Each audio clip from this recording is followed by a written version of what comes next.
This is Van Dyke Parks with John Broughton on Retrospectives on KC Radio.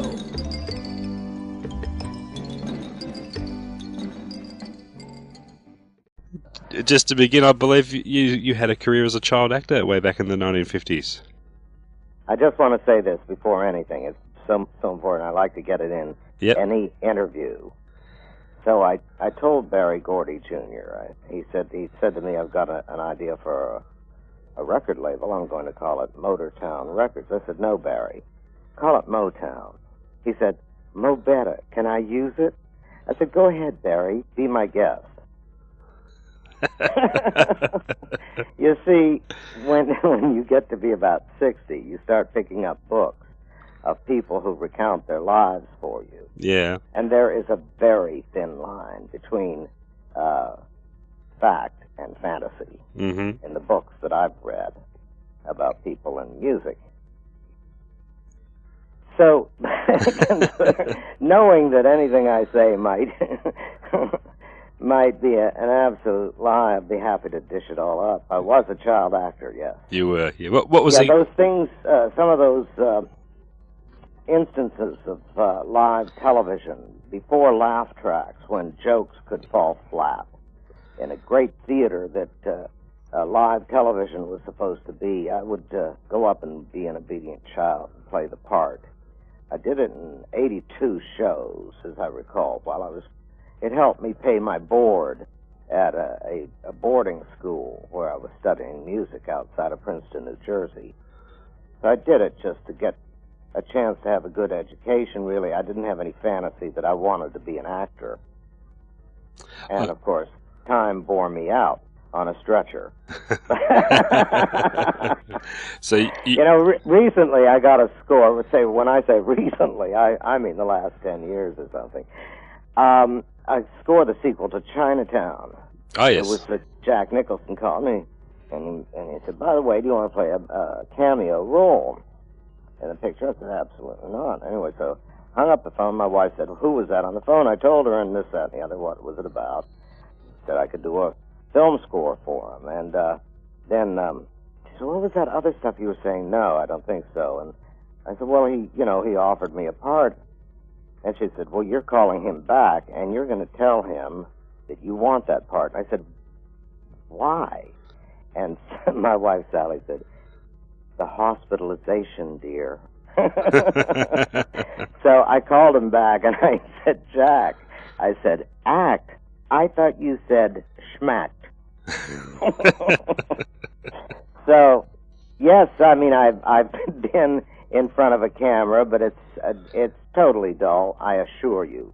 And we are having, now in this info age, you get the minutia, all the stuff, the detritus of smallest experiences. And in such, I'm finding these old prints of arcane television history in which I have some kind of a role.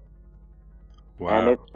And it astounds me simply because it's of a different age. It was in the 1950s. I was pre-adolescent. I didn't have a clue, and so women would undress without fear in front of me in those days. But anyway, things move along. I went from being a brunette to having gray hair, and I survived being a music arranger. And at the age of 63, I want to tell you quite honestly, it is the least remunerative, most anonymous job in the music racket. That is arranging or orchestrating. Absolutely, yeah. And it's a beta position. It's not the front and center, it's not something you're supposed to notice. But so therefore they don't pay very much money for it.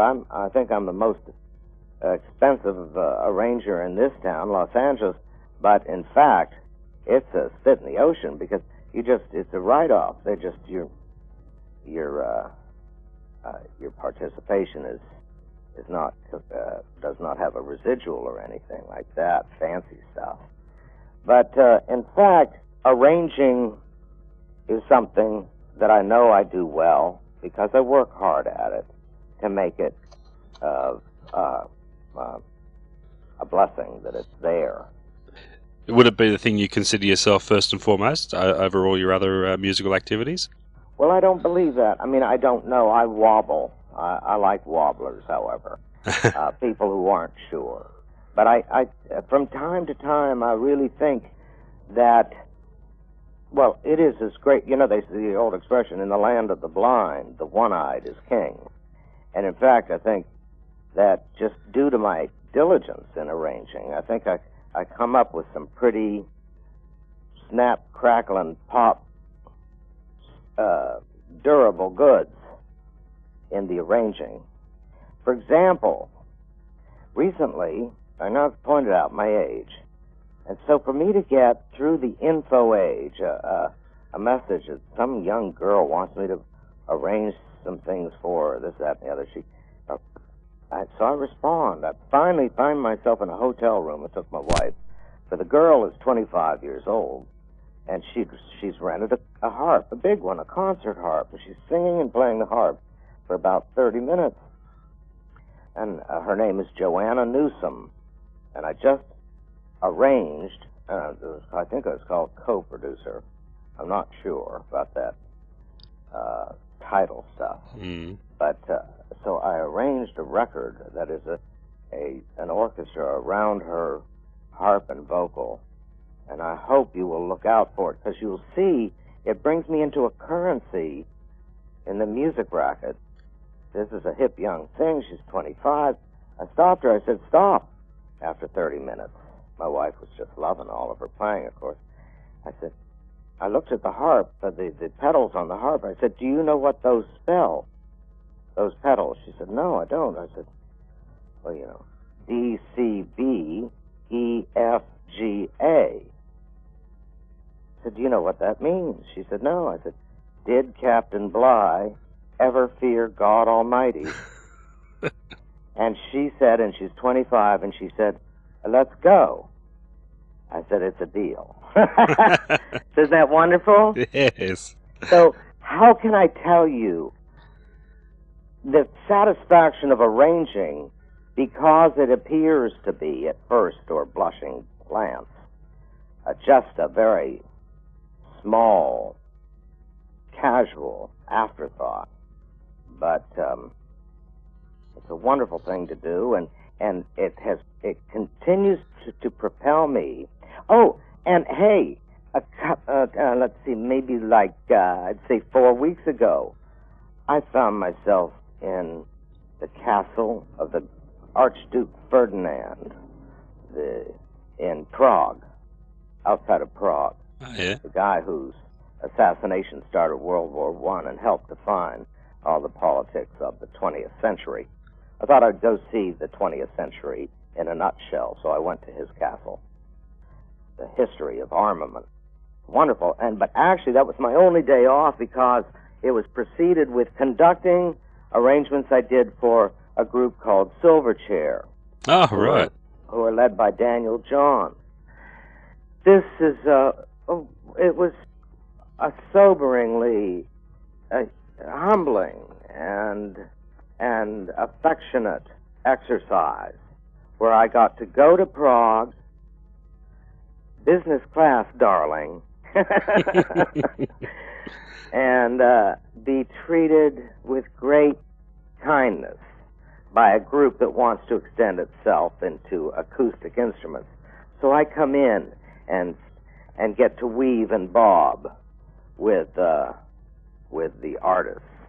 This is a very big deal to me, and I think, so I can't say there's anything that I do that I like better.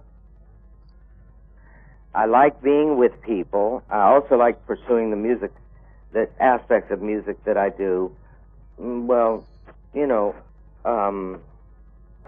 with an audience of one. That's just as important to me. I write songs, and I find them responding to current events, but not maybe with the fluency of somebody like Neil Young, who comes out right after 9/11 and says, let's get him. Let's roll. Yep. I'm not so eager to conclusion as Mr. Young is, I guess. But I have deep territorial, patriotic ambiguities, like any inquiring person should. Yeah. I keep strange bedfellows. One of my greatest pals in Australia is a dirty word in liberal quarters. His name is Piers Ackerman. He's a darling friend of mine. He works for Rupert Murdoch and so forth. But people are astounded when they see that I travel as best I can in all kinds of political arenas and stuff. All of this is really reflected in the songs that I'm doing now. So, yeah, I want to write songs. I think the song is the most epic musical adventure, Odyssean. To write a song and have it spring up as a kind of a refuge to the present tense. I think this is a very big opportunity. I'm still practicing. When did you first discover you had that ability to I wrote a song when I was 4 called Brown Dog. I think the lyrics were Brown Dog, Amen. But they repeated, but that was it. Yeah. I think that, I'll tell you, I can remember, when I was like 9, a great pianist came over to hear me improvise. I can remember the chill that I received, knowing that I was a messenger of something phenomenal. And my extemporaneous ability, I could play, like in a theme in the style of Chopin or Bach or something, and I was having fun as a musician early in life. My family, they had 2 grand pianos in the living room. Many times 8 hands would be simultaneously playing. One brother played the baritone, a double euphonium, a double barrel, almost a tuba. Another brother, French horn. Another brother, the cornet, and I played the clarinet. And on a cold night, I had the most comfortable, like if we went out at Christmas. That's a very cold day in the United States. That was cold metal isn't fun for as a mouthpiece. So I got off light. I was the youngest of 4 boys. We were all musical, and we all played, and we played together in perfect harmony. My dad had a dance band. Music was in the blood. Is that true? I was actually just reading this morning that you once sang Silent Night with Albert Einstein behind you on violin. I thought that was, I was going to school outside of Princeton. We went and the choir caroled for him. And I keep it in my piano bench so nobody will find it. I have an autograph from him as he went to his deathbed. He had time to do that. Of course, his aides were horrified that I asked. And I was ashamed for it for many years, but I've grown out of it. Yeah. So his sister told me that I do have his last writing. Wow. She lived in Princeton. You played on some of the early Byrds material, is that correct? I what? I played on some of the early material of the Byrds. I was there Yeah. at some of the sessions for the Byrds, yes. Yeah. I believe, I started out with that Barry Gordy story about Motortown Records. I tried to make a joke because there's so many people who misconstrue their own path. But if memory serves me correctly, I believe that I could have been a Byrd. But you see, I was embarrassed by the fanaticism, truly. I mean, I was revolted by it. A girl screaming at people who are trying to make music. I didn't get it. It wasn't your scene. Mm-mm. No. No, so I thought, well, whatever nobody else wanted to do was what I would do. And so I went from playing guitar, and a serviceable guitar I played constantly in coffee houses up and down the coast of California, and staccato, this nylon string style, raschiatos, stuff, Mexican boleros, all kinds of romantic European music in the coffee houses to kind of like edge up against the Marxism and soften things up a little bit. And then all up and down the coast, from San Francisco to San Diego. One night, Dave Crosby saw us in a coffee house, and me and my brother with a bass player, and he turned to his friend. A great ethnic musician, friend of Ry Cooder. Damn, his name escapes me. And he said, if they can get away with it, so can we. And that was pretty much it. But then I went from playing the guitar to piano at that time. Yeah. I became the keyboard man, and that was my obligation to the social scene, to try to understand what it was that was of greater interest to me in music. Because, well, for example, by the time I was maybe 8, there wasn't a chair that I sat in that wasn't the first chair for clarinet. I wanted to be the world's clarinetist. My father was a clarinetist. We knew the music of Artie Shaw, the big band era, and so forth. So, you see, I have gone through many kinds of passions and so forth, but to me it all connects. What I like about our present musical life together globally is the protections it's giving regional music. I got pretty sick and tired of listening to Mick Jagger clones in Moscow and Bangkok or whatever, Mumbai. I think that it's important, all of this stuff called world beat and so forth. I got an early toehold in it, and what it meant to me was that it was all very sound and wonderful, that the Beatles made a big impact and denim was popularized and so forth. But I've always had a special nose for what is regional and personal. And, devil take the hindmost, I got to tell you, that they call idiosyncratic. Would that be why your solo works have often taken that thematic quality to them? Well, I believe in so many things, you see.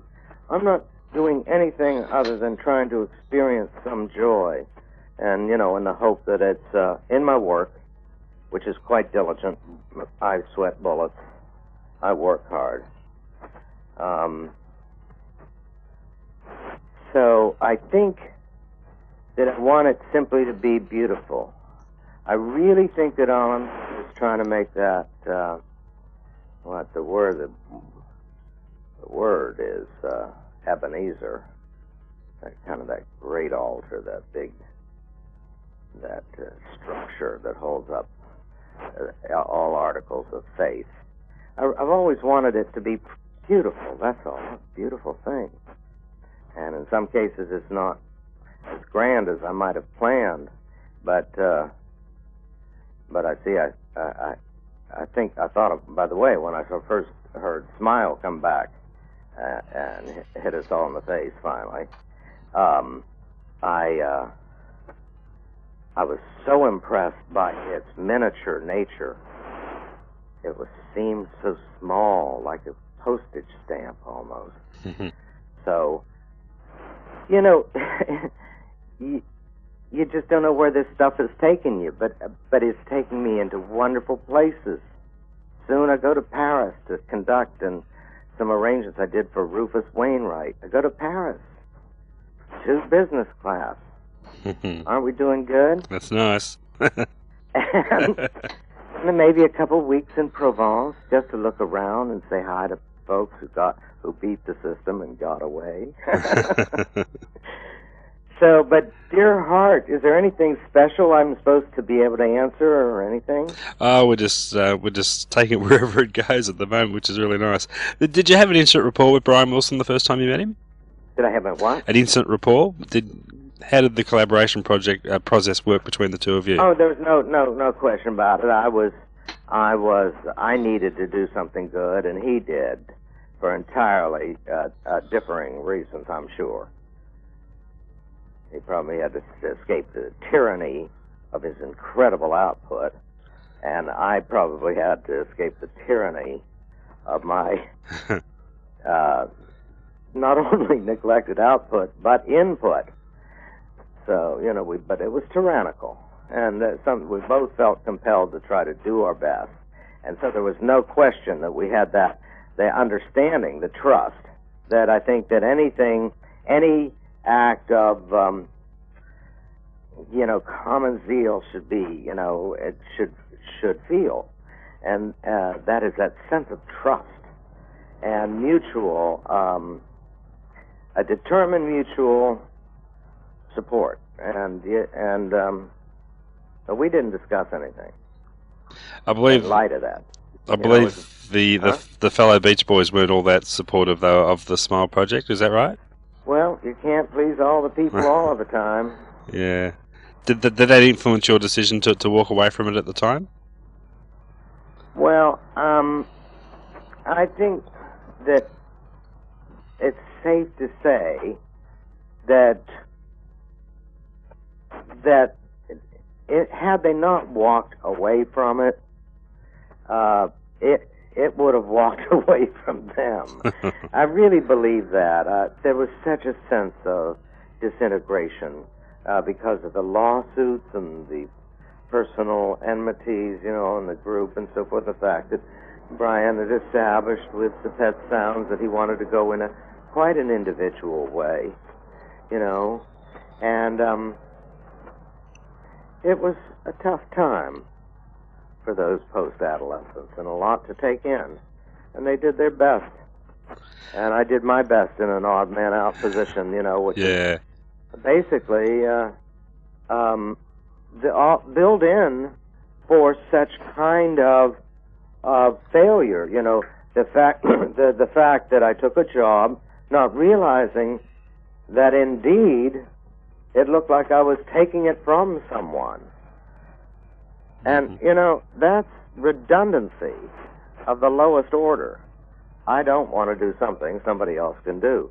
But, that's basically what happened there. I think that because Mike Love assumed that he was losing participation, I think he just turned out to be the heavy in my life, and by his own powers of interpretation, I was some kind of a heavy to him. Mm.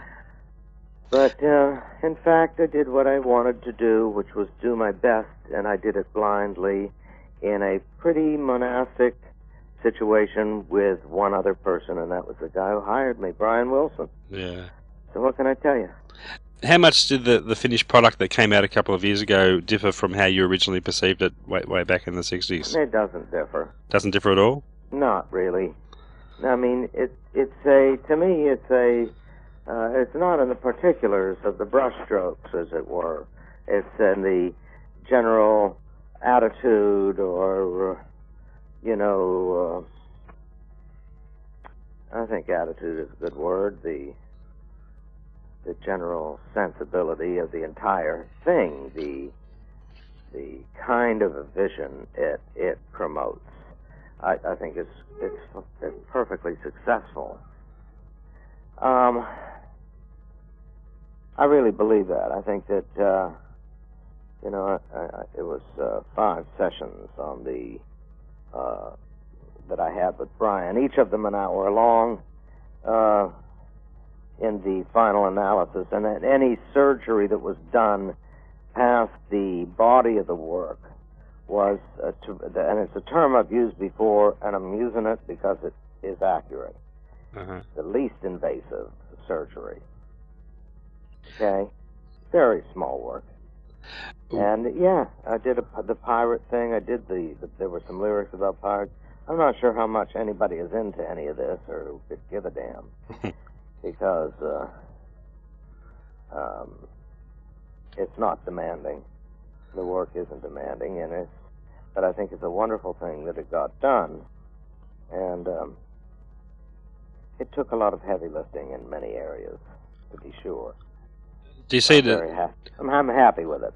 I just wish that it made me a millionaire, and it didn't. It didn't get me the house with the pool. Now, I'm making that is part of my program. I want a pool. I came to Southern California. I want a house with a pool. I want a house, a pool, a fireplace, and at least one tree. Now, I'm 63. I pointed this out, but I want some respect here. I haven't yet told you about my next CD, have I? No, please do. Would you like to know the title? Yes. Tribute to Mel Gibson. Hello? Yes, seriously. Hello? I'm here. Anyway, I don't know what kind of... I wanted deep pockets. I wanted kind of lush and full orchestration, but I don't think I'm not getting the calls that I expected on the funding of this thing. Oh, dear. So, anyway, that's funny. All of that stuff.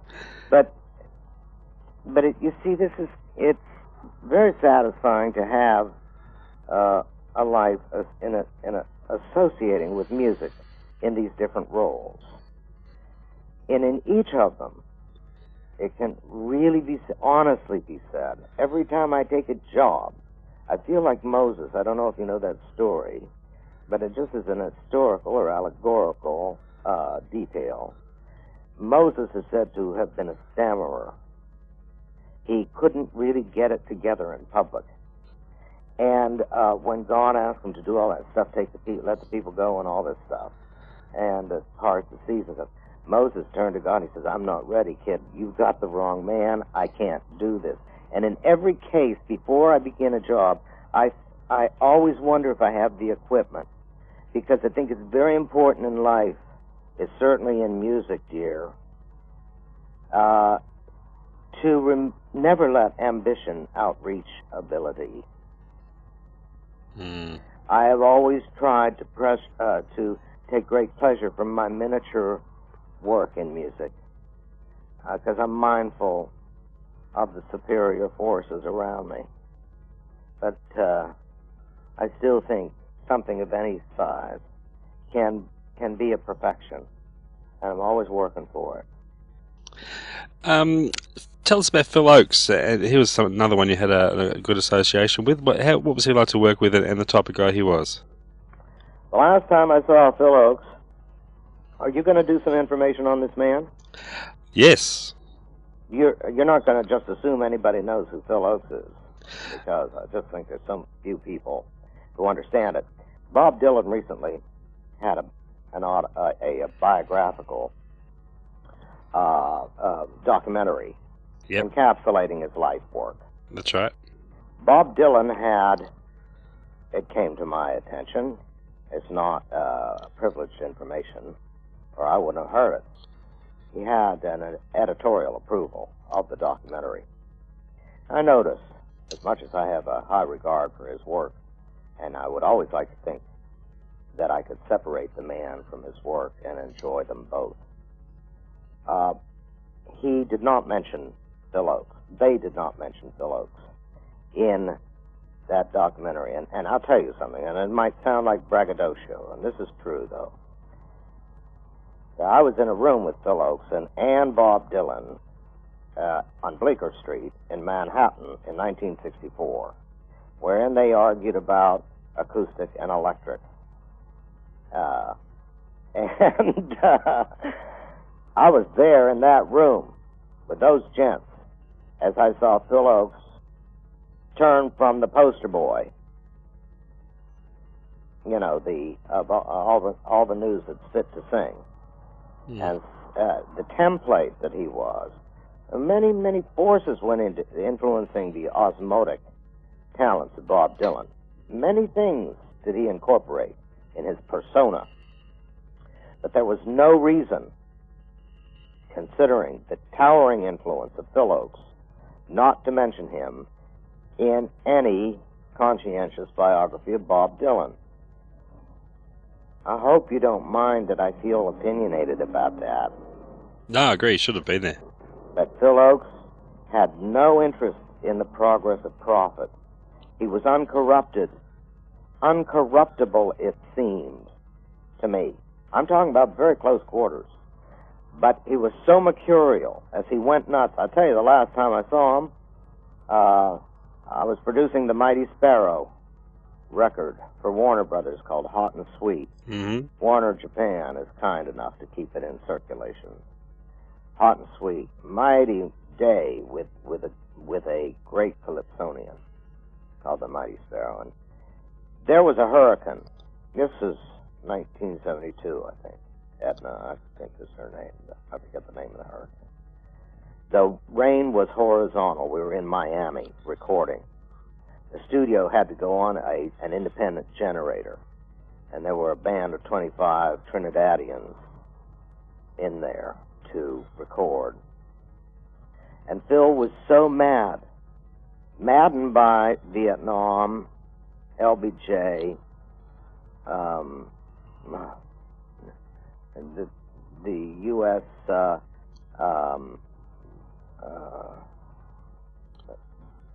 Darkest forces of the United States meddling in Chilean politics with murderous results, as shameful as our Bay of Pigs incident. Mm. We were caught in a lie. He knew it. It all drove him nuts. He was maddened, you see. He went nuts, and he went nuts with all the info of his age. And that was, I'm sorry to say, an age of anxiety. But he had prescient powers, great instincts, and he was so courageous because he always worked alone, which you've got to admire in somebody, and not expecting or trying to be bent by praise or condemnation. He just pursued his own course. And when I write a song, and I'm telling you the truth now, when I write a song, Phil Ochs is on my back.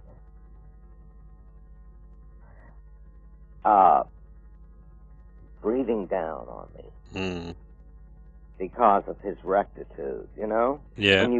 When you meet somebody that you know is righteous, because now, okay, because I'm in my 60s, that doesn't mean that I'm not a real Don Juan.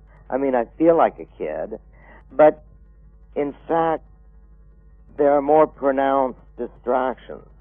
And the principal one that comes to mind is to do the right thing and not be saddled with another incident, with another wrong thing ever again. If you've been through a life like that, I think it becomes more and more. There's more and more of a premium.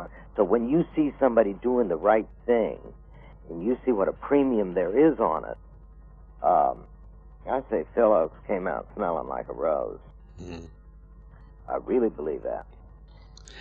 When you so are, I work hard to try to imitate his correctness in songwriting. And in his songwriting, there is a sense of the troubadour, where the most expendable goods. And see, that's what I like about Calypso. It's strange. We should talk about that day in the hurricane in Miami when I had to let him off in a gas station in the horizontal rains because of his madness. As we had to go, we were young boys. I think we're not yet 30, and we had to go get a record done with many musicians. We couldn't have Phil be nuts about Dick Nixon or something. We couldn't do it. So, I had the you asked how I felt about him, didn't you? Yeah. That's what I said. The guy, mighty timber. My favorite song of his is No More Songs. I knew that he had surrendered, and he could say in a song what he couldn't say to anyone personally because of his reticence and correctness. And he eventually hung himself, and I must say, in spite of my anguish over his emerging mental instability. I was absolutely stunned when he ended up on the shower rod. You didn't see that coming? No. No. No, I would have done something to... couldn't do much. Couldn't do much. When you're writing a song, do you have a criteria that you use that tells you when the song is finished? Oh, when the song is finished? Yeah, that there's no more to be done to it? Yeah. Yeah, certainly. But that's not a problem. Creativity is not a problem with me at all. Writer's block is. Uh-huh. I have been struggling, I will admit, I've been struggling for about 3 months, I see by my computer notes, on a song of seduction for Condoleezza Rice. And it's a very difficult song to put to bed, as it were. It's a hard idea to mess with. Because I don't like to say, let's roll. Hmm. You know, I don't want my work to be glib. Because I'm not glib, and I'm not glib with anybody. I don't make sport of people. It's bad. So, time is so tight. Time is so tight. I look at it all, the general work that I've done, and it's taken me so many different places. Next February, I think it may be closer to Lent. I go down to Trinidad to be with some people I haven't seen since 1971, the Esso Trinidad Steel Band. Oh, wow. Which was a great way. Esso, by the way, I got the permission to use that from the head legal counsel of Standard Oil, New Jersey. That was a great maneuver, a great adventure, and my first taste of real oil and world power. And it's something that has come back to flourish as a popular concern of our century, our new century. This thing about oil and world power. In my experience in 1971, I wanted to... This is just a side shot. This is after the Warner Brothers record. I wanted to put out a sound sheet. They came in magazines and delivered as a premium, that is a giveaway in gas stations. Oh, yeah. Esso service stations. Yep. The title of the tune would be White Christmas. Singing it would be Bing Crosby, now rather older and needing work, and the Esso Trinidad Steel Band. Isn't that great? White Christmas. White Christmas. So I had, it was an adventure. Each one of these things is an adventure, but it's not so much an adventure in acclamation. Mm-hmm. It's not to get known or recognized, but it's been an absolute hoot, a joy to be in the various containments of these people that I have served, and when I've had talent surrounding me. And I have all my life been lucky to be surrounded by talent. And I think that is, it should be considered an art. And just one more before I let you go. Do you have a pet musical project that you haven't done yet that you're really harboring ambitions to do? Well, yes, it's this record. This Mel Gibson this is what tribute. I want to do.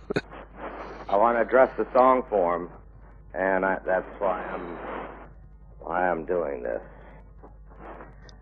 record. It is not to be noticed, but it is to bring some what I think are reflections that are necessary once present to the human condition.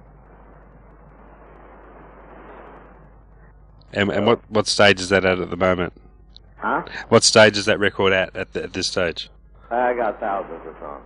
Uh-huh. I have probably another 6 months, I think. 6 months to go. The way I look at it. Till I could issue it. Well, we look forward to that. We hope it sells $1 million and you can get that swimming pool. That'd be fantastic. Listen, I'll be satisfied if you get the pool and I get the guest house. Okay? Fair enough. Just give me the guest house, Doctor. Lots of love and good luck and trousers forward. Remember that I am very gratefully yours. Thanks very much, Van Dyke. It's been an absolute pleasure to speak with you. You're a gent. Thanks for your contribution to some of the greatest music of all time. It's been greatly appreciated. Here's to your friends. And you. Thanks very much. Okie doke. Bye-bye. Bye.